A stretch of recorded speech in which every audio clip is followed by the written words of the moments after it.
Magandang umaga. Good morning, everyone. This is our major capital information session. We're gonna get going with the presentation. Before we start, I'm gonna do some housekeeping notes. This is our second time to use Microsoft Teams as a platform for an information session online.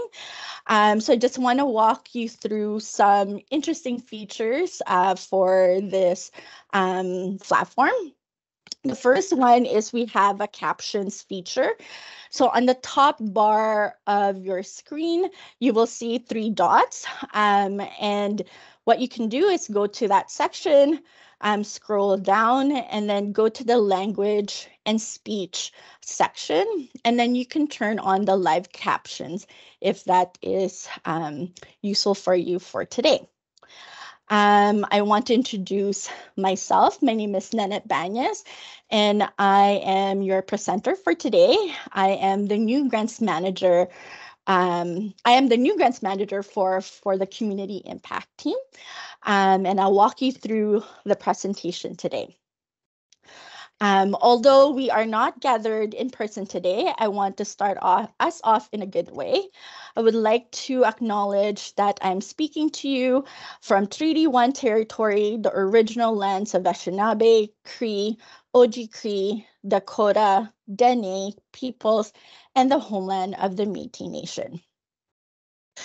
Our water that we received today are from the Shoal Lake 40 First Nation community in Treaty 3 territory.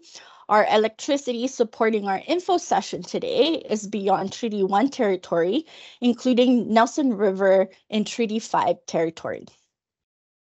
As a settler immigrant, I recognize my privilege, and I understand that I have a responsibility to learn from the past, understand the truth of our history, and commit to reconciliation.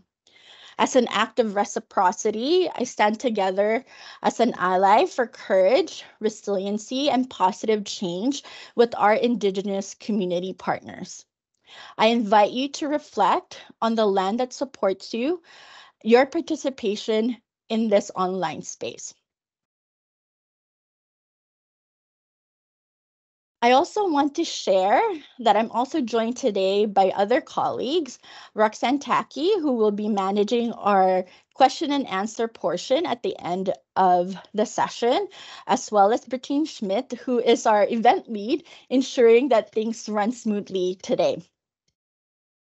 So going back to the features of Teams today, you will be muted during this session. If you have any questions, please use the chat function, and Roxanne will be sharing those questions to me at the end. From an accessibility point, we ask you to keep the chat activity low and use it when you're asking questions. We received feedback recently that the chat activities can be distracting to people who are visually impaired or neurodiverse. So in general, if you would like to turn off the chat bubbles, please again go to the top bar where the 3 dots are, go down, scroll down under settings, and then go to the chat, and then you can turn off the chat bubbles in that section. Last, this session is being recorded and will be made available on our website. So if you like, you can watch it again or you can share it with colleagues. So for today, I will provide a general overview about what's happening at the foundation, our granting, our strategic plan, and then we'll dive into the nitty-gritty of the presentation, the major capital grants, the criteria and guidelines, including the application, process, and assessment. So the Winnipeg Foundation is a community foundation built by people from all walks of life to support all types of charitable work in our city. We are Canada's first community foundation, established in 1921, and now there are 190 foundations from coast to coast to coast, including 56 here in Manitoba. Our vision as an organization is a Winnipeg where community life flourishes for all. So grants are available to charities like yours because of our donors. The foundation is a collection of more than 4,000 permanent endowment funds established over the past 100 years. Each has its own trust conditions to ensure donors' wishes are respected. We take our stewardship role very seriously. Endowed funds are pooled and invested, and we grant a portion of that income earned based on our spending policy. In 2024, our spending rate is 4.6%, and our spending policy has been designated to minimize the impact of market fluctuation on our granting. Also, last year, we just announced a huge gift to the Winnipeg Foundation, shares of a company worth of $500 million from a donor named Miriam Bergen. Eventually, this gift will increase our granting in community, but due to complexities, the transfer will take some time. We expect the impact of Miriam Bergen's gift won't be felt in community for another year or so. So we will expect that by 2025, and we're hoping by the end of this year, we're able to provide some updates around that. So this is our chart of what we have granted out in community in 2023. You may have noticed that we distributed $85 million to community. This amount includes payments made for scholarships, agency funds, managed funds, special projects, and more. A significant portion of our grants is agency funds and the designated funds. That's the top bar on your screen right now. Agency funds are set up by local charities to establish a steady source of discretionary revenue. Meanwhile, designated funds allow donors to choose one or more recipients when they establish their fund to the foundation. This is the largest section of our granting in 2023. It's at $30.5 million, which accounts for 36% of all the communities of all the payments out to community. While our responsive grant last year is in response to, we call it responsive because it's in response to any applications that we receive at the foundation, is at $16.5 million. It represents 19% of the total amount. So examples of responsive grants that you may know of is our major capital grant, our community grants.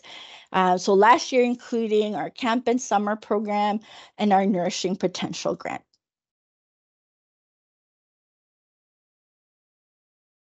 So our support in 2023 continues to be spread in a range of causes within community, including arts and culture, heritage, children and youth, and families, community services, environment, health and wellness, recreation, literacy, education, and employment. You hear us call ourselves often as a 360-degree funder. So we really look at supporting different types of organizations and different types of activities in our city.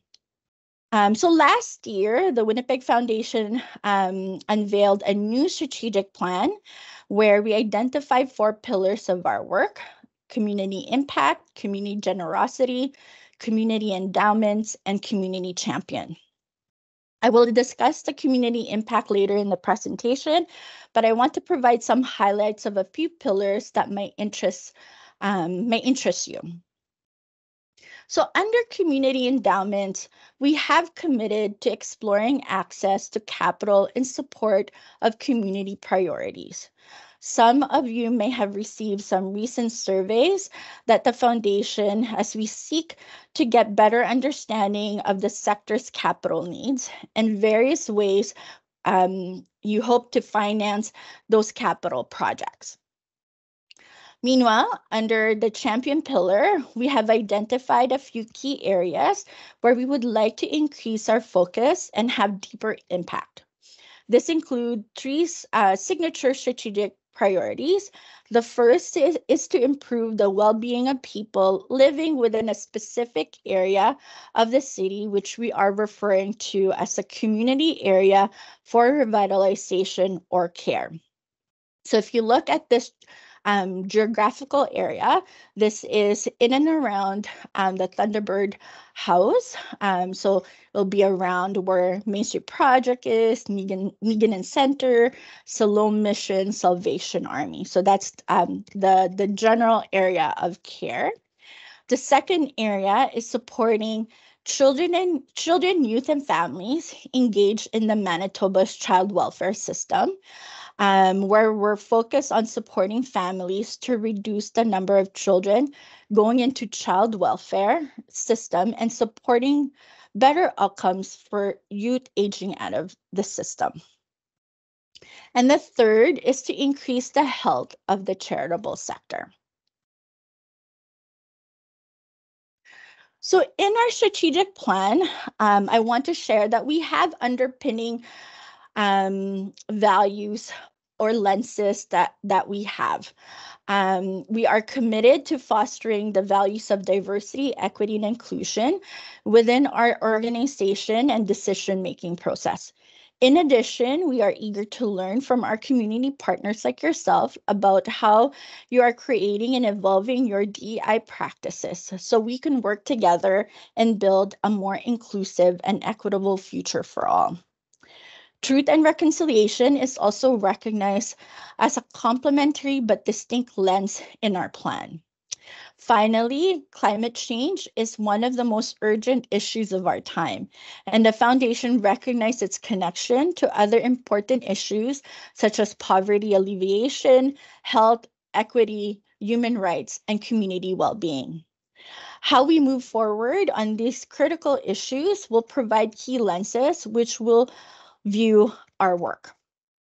So under our department, our strategic plan in action under community impact, the first thing I want you to know that the Winnipeg Foundation is committed to supporting a full range of charitable activities in our community and still be a 360-degree funder for the arts, education, health, environment, and community service.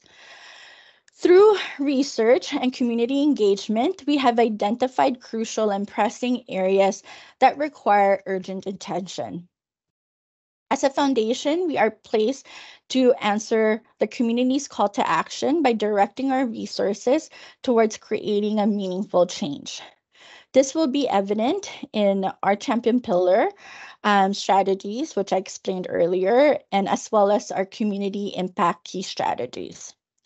First, we know that some communities are underrepresented in the allocation of philanthropic dollars. This includes, but not limited to, organizations that are led and served by Indigenous, Black, Asian, 2S LGBTQ+, and disability communities. We know this because of reports like prepared by Sharon Redsky and Mark Bloomberg that looked at Canadian charities giving to Indigenous charities and qualified donees, which found that in 2018, Indigenous groups receive about $1 for every $178 compared to non-Indigenous organizations received. Another report prepared by the Network for Advancement of Black Communities found in 2017 and 2018, giving to Black-led community was less than 1% of all giving. We have started to conduct our own analysis on the Foundation's grant making, and now we have room to grow. Our first measure of success for community impact is increasing equity in the philanthropic sector, and particularly increasing the allocation of grant dollars that go to underrepresented communities. So the second area in our strategic plan, so 2 years ago, we conducted a research and convened organizations for our vital signs report. This report identified most urgent issues in our community, such as sense of belonging, trust in institution, mental health, addiction, hunger, and homelessness. Over the 4 years, we will track and report our grant making in these areas with the goal of increasing the total grant dollars allocated to the vital priorities and increase support to address the 6 priority areas, as I mentioned earlier.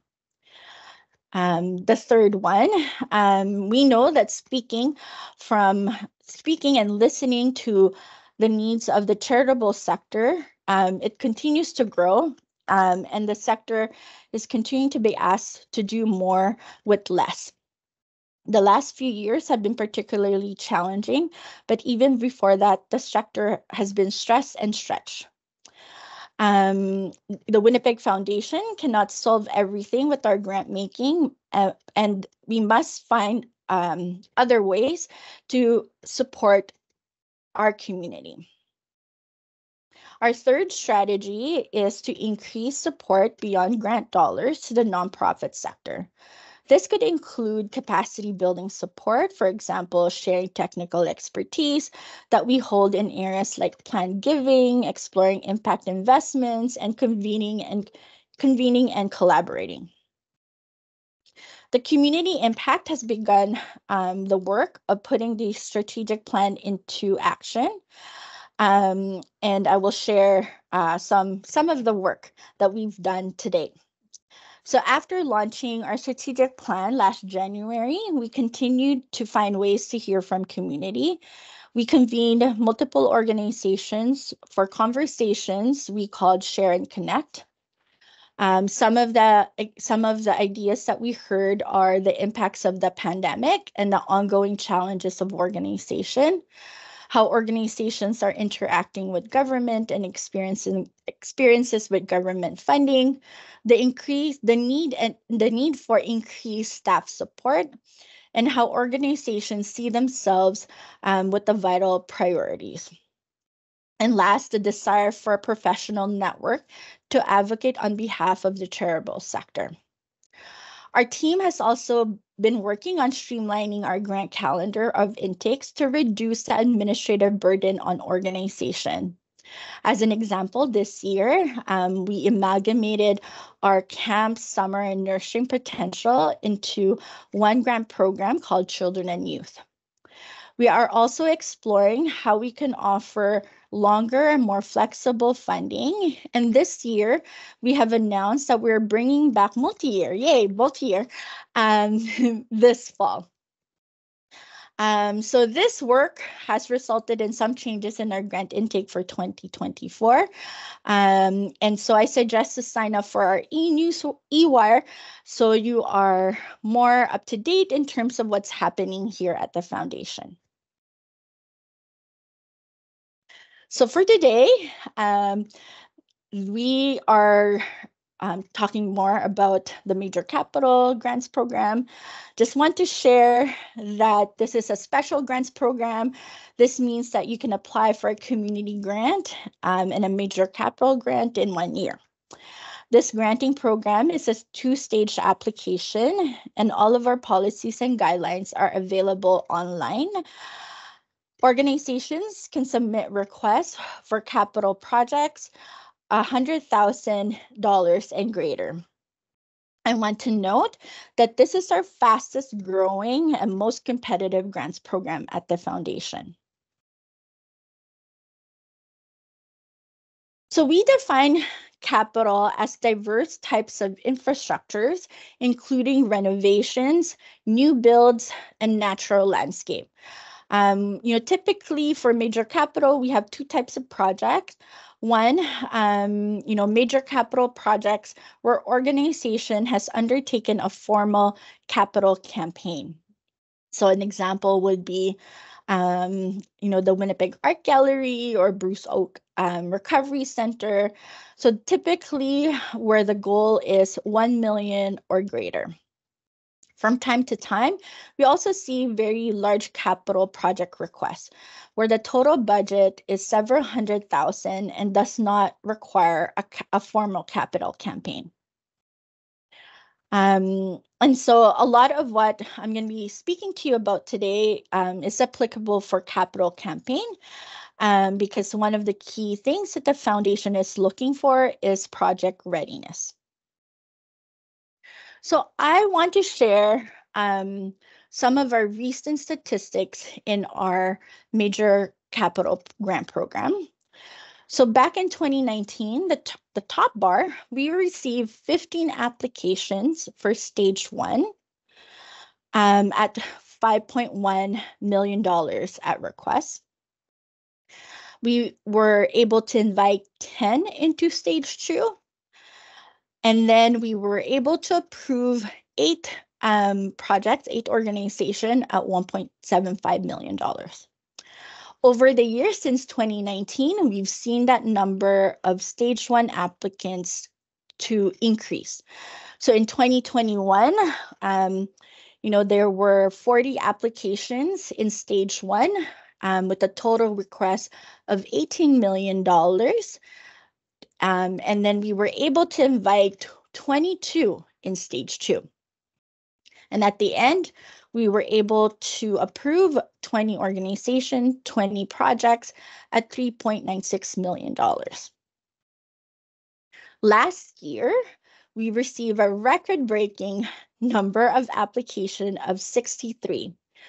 So with a total request of $43 million,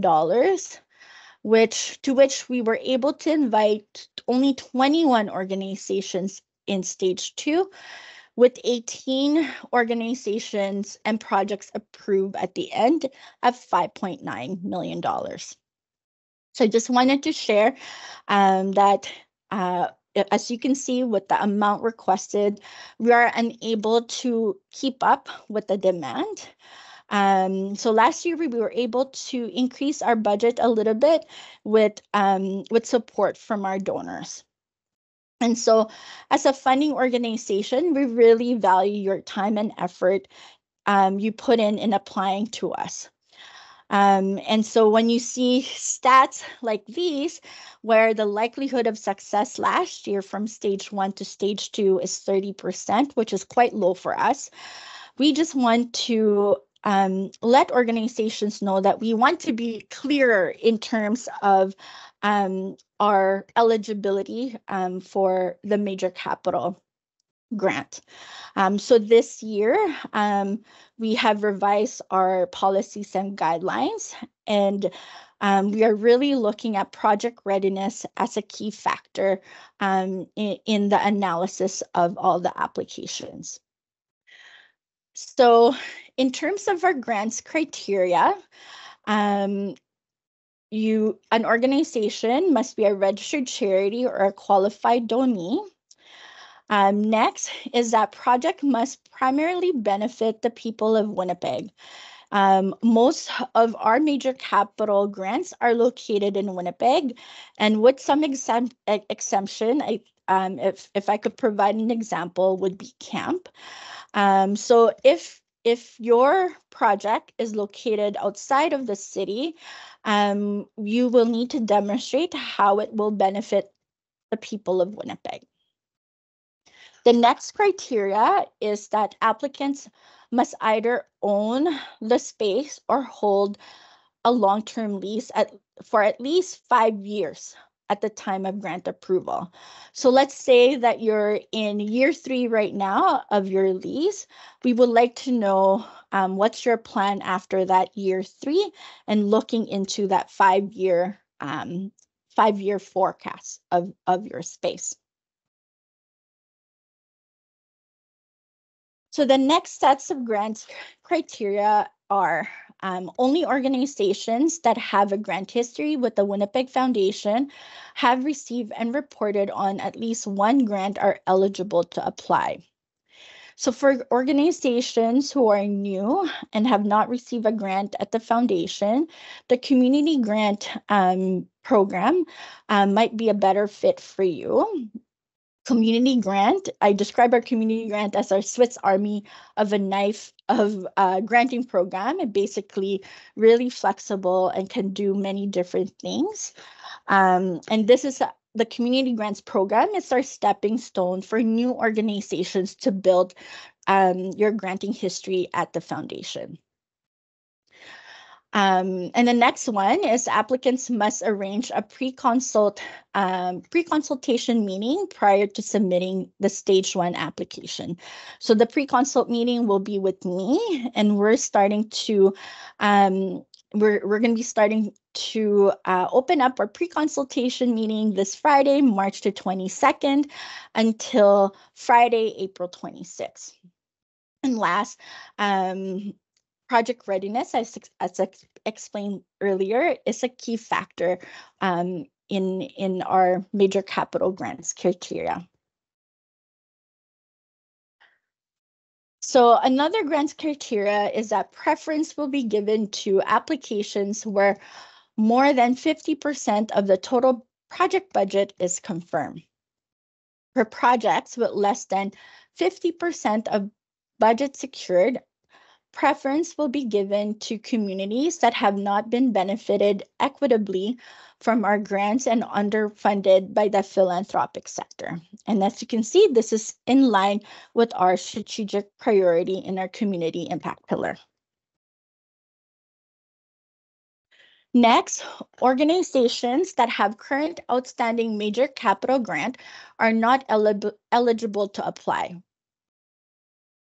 Applying for a major capital grant does not preclude any organization to apply for a community grant or a special grant in the same year, but it must be for a different project. So an example I could provide is that the foundation cannot fund the same thing twice.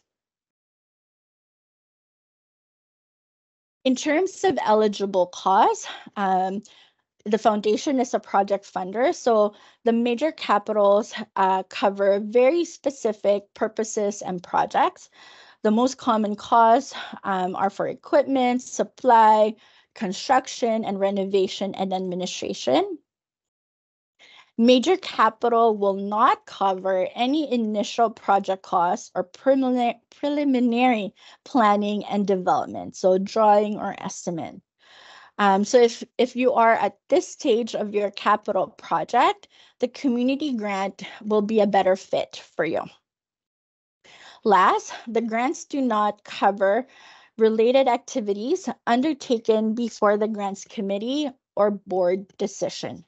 So we'll look at some of the application and decision timelines. So as I mentioned earlier, pre-consult starts this Friday until April 26th. If you're interested in booking a pre-consult meeting with me, please email my colleagues at grants at wpgfdn.org. For stage 1 application opens on Monday, April 1st. And then the application deadline is on Wednesday, May 1st at 4:30. I'm going to say this over and over in the presentation. Please do not wait exactly at 4:30. We do not accept late application, and I cannot stress this enough. And then the notifications of your status of your stage 1 application will be in late May. So if you are successful, you will receive notification via email, and you will see that application for stage 2 in your portal. This is by invitation only on Friday, May 31st. And then the deadline for stage 2 will be Thursday, June 27, promptly at 4:30 again. In terms of decisions, it really depends on the amount requested to the foundation. If it's under $500,000, we are estimating that you will receive notification of a decision mid-November. And if it's over $500,000, you will receive notification mid-December. we consider those large requests to really go to our board of directors for decision making. And again, I want to remind that grants do not cover any related activities undertaken before the grants committee or board of directors. So in terms of the pre-consultation requirement, this is a new requirement for this round. And as I mentioned, the pre-consultation will be all with me. Right now, I have about 100 open applications, not application, 100 open meetings in my calendar between March 22 and April 26. Each of the consultation meetings is about 25 minutes long. We really see the pre-consult meeting as a two-way exchange.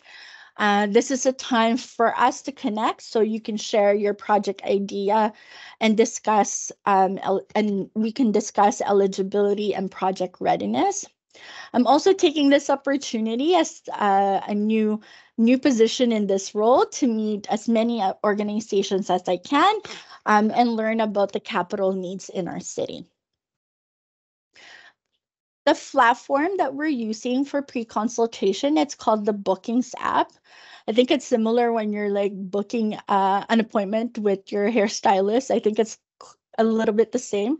And so you must select, once you email my colleagues, you will receive a link, and then you will need to select a date and time that's well suitable for you. I have appointments starting at 8 until 6 p.m. I try to have varied time slot to accommodate volunteers who might need to meet either before or after office hours. Okay, and then just wanted to share what this also looks like. If you scroll down after that calendar, there's a bit of other information that we ask of you to fill in. It will be your name, your email address, your phone number, organization name, and your role. We just ask for you to describe your project and specify your total project budget. And finally, you can inform me at the end of this form whether if you prefer to meet virtually or over the phone. Once you booked your appointment with me, you will receive 2 emails. The first email will be something like this. You will have the meeting link for our appointment, and at the bottom of this email, will give you some instructions on how to troubleshoot if we're both having, or you're having, or myself is having internet or Teams issue. So basically, if there are issues, you can email me or I will email you that we're having internet or Teams issues, and then I will give you a call on your phone. So this is a sample of the second email that you will receive. At the top end, it's basically a file to save the appointment in your calendar. And at the bottom, you will see on the left-hand side if you want to reschedule, and then on the right-hand side on how to join the appointment. If you want to reschedule the appointment, when you click that reschedule link button, it will land you here on this page, and then you could either choose to reschedule or cancel your booking. And then if you want to save the booking in your calendar, you can click on the file above. And once you open it, you will see this screen, and then you can accept the appointment, and it'll be in your calendar. And right below, scroll down below, you will find the link for our meeting if you choose to meet virtually. Next, I'm going to explain, what we look for in an application. So for stage 1 application, as I mentioned earlier, pre-consultation is a requirement. Stage one is this. We take stage one as a high-level case of support or letter of intent. We want to know about the project, the need, and how it will benefit the community. So there's going to be 3 sections in the application, and I believe you have about 300 words each section in the application. So this section can be similar to the information in your capital campaign package. In terms of the budget, we will be asking how much you're requesting from the foundation, how much is confirmed to date, and what is anticipated. We'll be looking at your fundraising goal, what have you secured, as I mentioned earlier, in terms of our criteria about having at least 50% of the total project budget confirmed.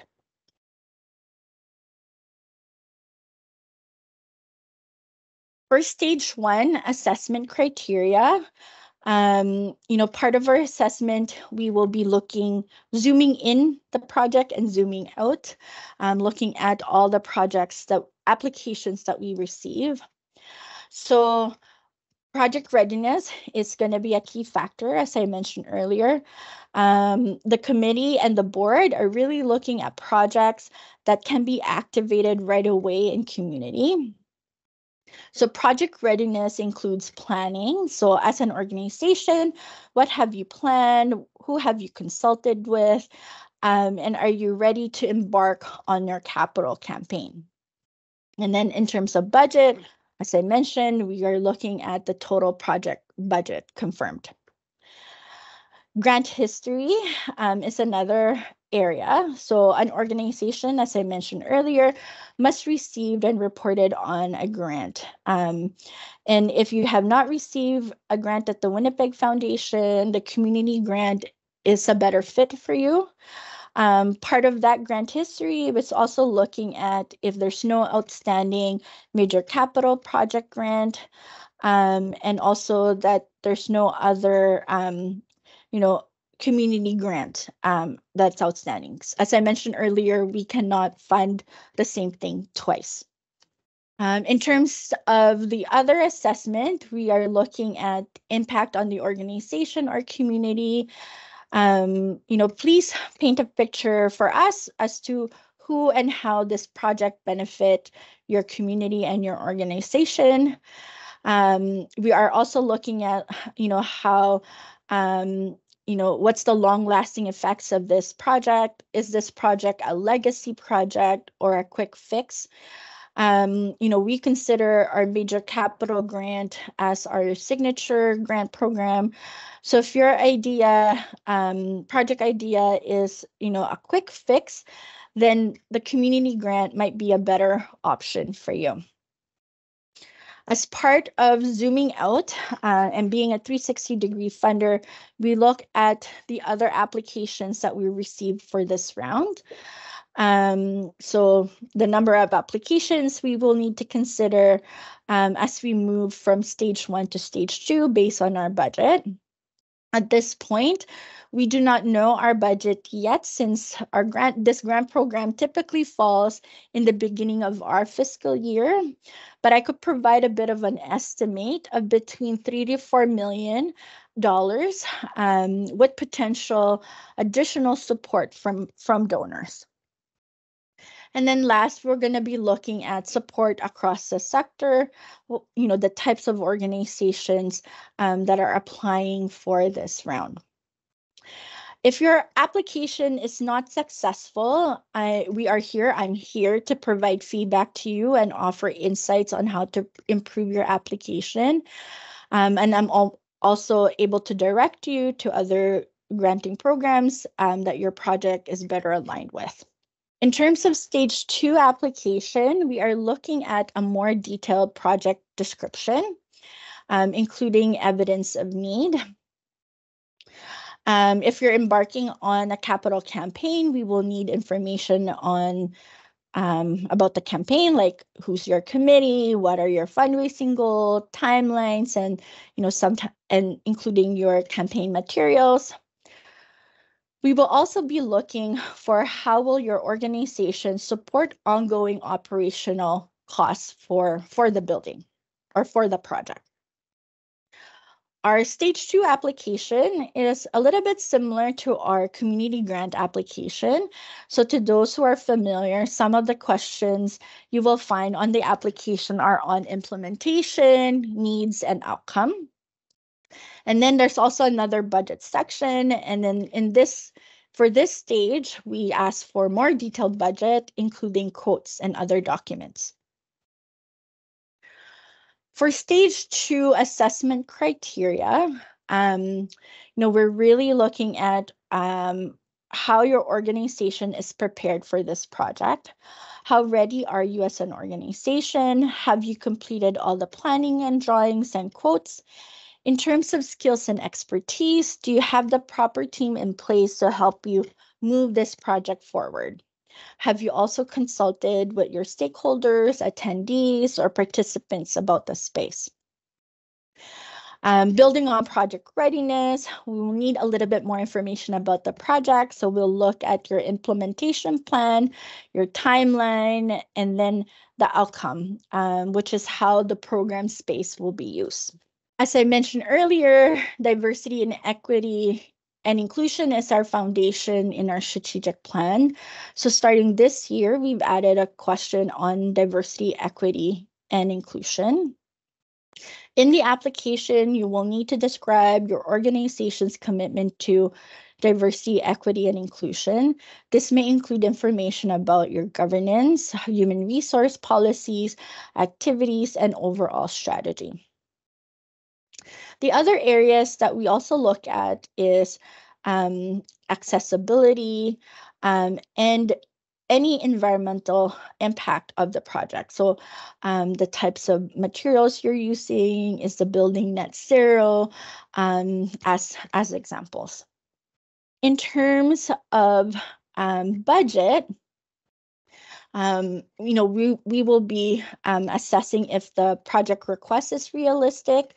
Can the project move forward if you receive a partial funding?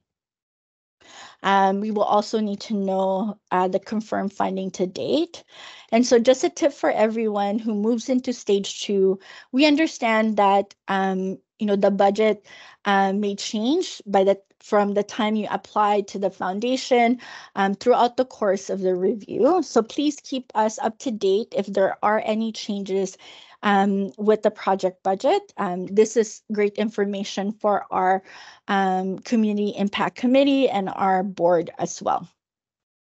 And then the last is quotes. We will ask you to add any quotes that you can provide to complement the budget. Another thing that I just wanted to add about budgets is that, what we're hearing in community is the increasing cost of materials, capital materials, and equipment. So please ensure that you have a bit of a buffer for your capital projects. So what we're hearing in community right now, a reasonable buffer is between 20-30%. 20 to 30% of your total project costs.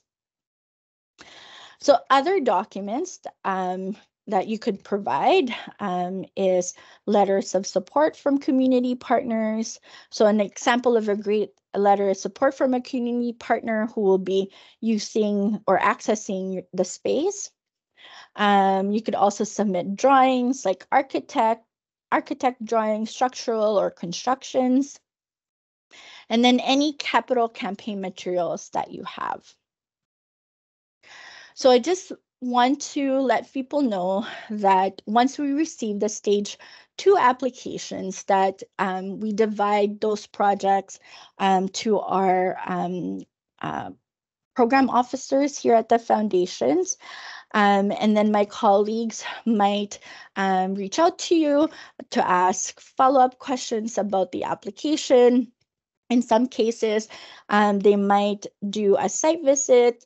I always typically say that site visits is not a guarantee that you will be funded. It's a way for our officers, for us to get to know your organization and get to know the project that you're submitting to the to the foundation. And then from time to time, I also just want to add as well that we talk to other funders or groups that you work with just to get a clearer picture of the project request to the foundation. What we also do is we conduct an online review about your organization. So we look at your website. We also look at your traditional and your social media information. And then once again, if your project is not successful after submitting a stage 2 application, we're here to provide feedback to you, after that round. So the next information I want to share is a little bit about our grants management system. I would imagine that almost everyone here might have come across our new grants management system. Before you start your application, my tip for you is to review your organizational profile. First, check your profile, see if the contacts are up to date. If there are any changes, you are unable to make those changes, you have to email us. You have to email my colleagues at grants@wpgfdn.org to make those changes. I just want to also stress that that email is the best email to use if you are also having technical difficulties in our grants management system. The second most important item that I want to inform you is that you must certify your organizational profile. An organization has to do this once a year, and if you fail to do so, and when you're doing an application so close to the deadline, you might not be able to submit your application. Recertifying the org profile requires for us to approve behind the scene in order for you to proceed with the application. So please keep this in mind. Please do this ahead of time. Leaving this to the last minute is not recommended. When your application is complete, we have a view and print section in the application. At the bottom, there's a submit button. Please press that submit button. Once you submit that button, your application will now appear on My Applicants, and then you're able to see that it's properly submitted if you want to just cross-reference. But you also will receive an automated response from us to confirm your submission. A new item in our system right now is that applications that are not submitted, which are in draft, are going to be deleted in 2 weeks after the due date. So if you like to use that draft form for a different application, we suggest you save your draft to your own files. And then just to provide some examples of major capital grants that approved last year. As you can see, we have a variety of different types of grants that were approved last year, from the St. Boniface Museum at $100,000, which has a preservation component of the application, and the Hindu Society of Manitoba, where the goal of their capital project is to increase accessibility.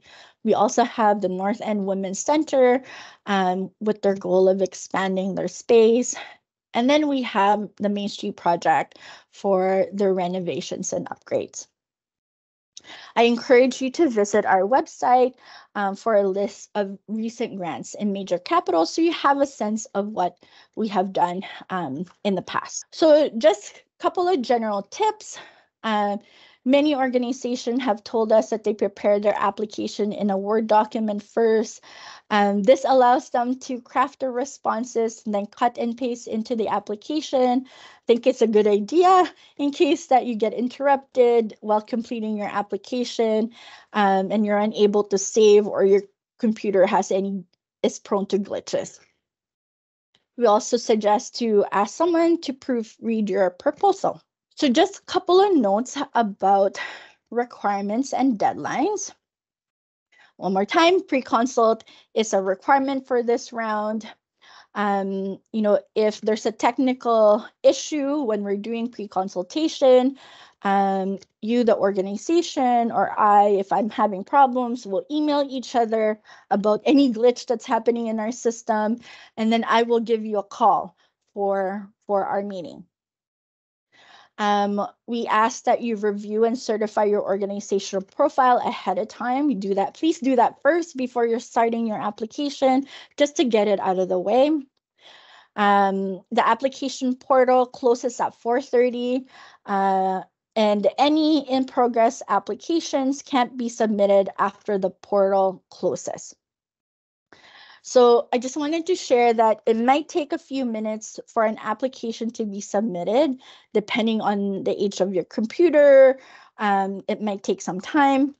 So it also depends sometimes, I think, on the watch. On your watch, it might be 4:29, but in our system, it might be 4:29, 59 seconds in our system. So please, one more time, please submit that application well ahead before that 4:30 deadline. And then in terms of how to submit, please submit that submit and click that submit button in advance to allow your application to go through. One more time, I'm gonna again say it one more time. Please submit your application, not at 4:30, do it before 4:30. So maraming salamat. Thank you for listening. We have provided so much information, a lot of information for you today. To get my bookings link, or if you're interested in signing up for our e-newsletter, please email my colleagues at grants@wpgfdn.org. And then for today, if folks have more specific questions about your capital idea, with the changes in our eligibility, I might defer your question for our pre-consultation meeting, as I might need to know a little bit about your project and your organization. And then in the meantime, this is a good time to answer any general questions that you may have for now. And Roxanne will be reading those questions to me, and I will turn it over to Roxanne, and I'm gonna stop sharing my screen. Thanks, Zenith. I think you did a pretty good job, because we only have a couple of questions in the chat so far. The first question was, you spoke about the eligibility requirement that organizations have more than 50% of their project budget confirmed. The question was, can you confirm, does that mean 50% of the expenses are confirmed, or 50% of the revenue is confirmed? So it'll be 50% of the revenue has been confirmed. So we're really looking at how quickly are you able to start your project. So project readiness, we will be looking at project readiness. So the revenues will be the item that we will be looking at. Thanks, Edith. Next question was just asking again to confirm the deadline date for submission. Oh, so there's two deadline dates. One is, oh gosh, I don't want to say the wrong date. Wednesday, May 1st is for stage 1 application. I'm going to say 4. Please don't wait for 4:30. And then the second, if groups are successful in terms of making it through for stage 2 application, you will receive an invitation to apply. You will receive that invitation to apply, I believe I'm just looking at my notes. want to make sure I provide the right date. Friday, May 31st. And then the deadline for submission for successful stage 2 applicants will be on a Thursday, June 27th. Again, I'm not going to say 4:30. I'm going to say 4 o'clock because we will need your application submitted in the system. Thanks, Dennis. Another question just in regards to that 50% confirmed. Just to be clear, so there was an example given, and so the person shared if the project budget was $100,000, they're confirming that they would need to have 50,000 confirmed from a different funding source to be eligible to apply. Sorry, I'm just writing this down. Sure thing. So if they have a project budget that had $100,000 budget, they're confirming they would need to have 50,000 already confirmed from a different funding source, so they could go ahead and apply. Yes, so you will need at least 50% to apply. Yeah. Other question was, you mentioned that grant history was a part of the eligibility, and the question is, if there's an organization that it's been over 19 years since the last grant was received, does this still qualify for grant history status? I think I suggest for that organization to book a consultation meeting with me, and then we'll figure that out. Okay. Another question was that you were speaking a little bit about eligibility and mentioned a few times that in some cases a community grant might be a better fit. And so the person's asking, when can we expect the next intake for community grants? Yeah, that's a great question. So unfortunately, we don't have the 2025 community intake grant date yet. We are reviewing what that calendar of intakes will look like for 2025. So as soon as we know, we'll make sure that we provide that. We will provide that online. So my suggestion earlier is you have my colleague's email, the grants@wpgfdn.org. They can send you a link in terms of our e-newsletter. So you'll receive the most up to date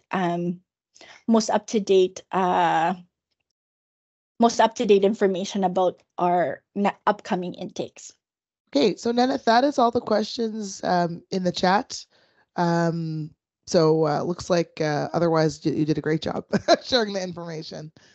I feel like I've been talking so much for the last hour. I look forward to meeting everyone or seeing everyone at our pre-consult meeting, and we'll chat soon. I'm excited to learn about what's happening in your organization and your community.